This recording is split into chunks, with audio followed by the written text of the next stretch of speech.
de l'endettement du Sénégal, beaucoup d'économistes ont tendance à dénoncer le rythme d'endettement. On est à presque 60% aujourd'hui du PIB, alors que la norme de l'UEMOA est fixée à 70%. Est-ce qu'il n'y a pas lieu de s'inquiéter? Oui, pour leur la dette du Sénégal. Pour leur nom. Qui s'élève à combien d'ailleurs au jour d'aujourd'hui? Qui s'élève, la dette publique s'élève à peu près à 5100 milliards. Aujourd'hui, nous avons un encours de dette qui s'élève à 5100 milliards. Mamoudou, on ne peut pas. Aujourd'hui, on est d'accord au moins sur une chose. La dette n'est pas mauvaise. Il n'y a aucun économiste qui dit aujourd'hui qu'il ne faut pas s'endetter. Au moins, les économistes sont d'accord sur le fait que la dette est absolument nécessaire à nos pays, premièrement. Deuxièmement, la dette qui est mauvaise, c'est l'endettement utilisé pour faire du fonctionnement. Aujourd'hui, si on devait s'endetter sur le marché à long terme pour payer des bourses, des salaires ou des retraites, oui. La masse salariale est énorme. Oui. Elle fait 600 milliards de francs CFA. Oui, mais si on devait s'endetter pour payer nos salaires, oui, là, on serait dans une dette mauvaise.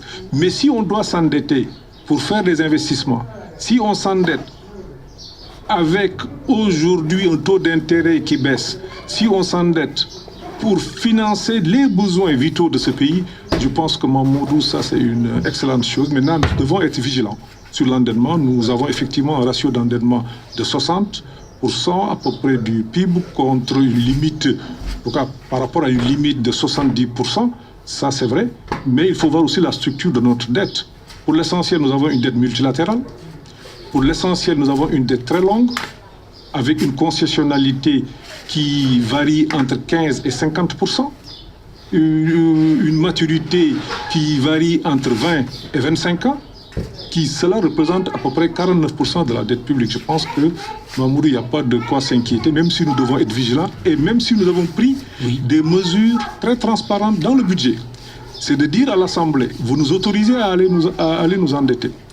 Mais chaque fois que nous sortirons de notre trajectoire, parce qu'il y a un élément exogène sur lequel nous n'avons pas d'emprise, qui fait qu'aujourd'hui le cadre pourrait bouger, on reviendra à l'Assemblée pour revoir un peu l'endettement de ce pays. Je pense que cela est une mesure très transparente. L'inquiétude, c'est le rythme de reconstitution de la dette selon certains économistes. Le rythme de reconstitution est important, mais la vitesse à laquelle la dette a cru entre 2006 et 2011 et entre 2012 et maintenant, cela a été divisé par 2. Ah oui? Absolument. Macky Sall, c'est moins endetté en termes de rythme que le président Abdoulaye Wade, son prédécesseur? Absolument, je suis formel. En 2012, lorsque le président Macky Sall est arrivé, vous entendiez très souvent mon prédécesseur parler de reprofilage. En ce moment, la dette à court terme représentait 63% de notre endettement. En ce moment, il a fallu s'endetter pour reprofiler la dette. Je pense que ça a eu un impact important aujourd'hui sur l'encours de la dette, qui est tout à fait soutenable et qui représente à peu près 30% de nos recettes, alors qu'en 2011, le service de la dette représentait 34% de nos recettes. Très bien. On va aller très vite. Il reste une dizaine de minutes. On reste sur l'économie avant d'en venir aux questions politiques.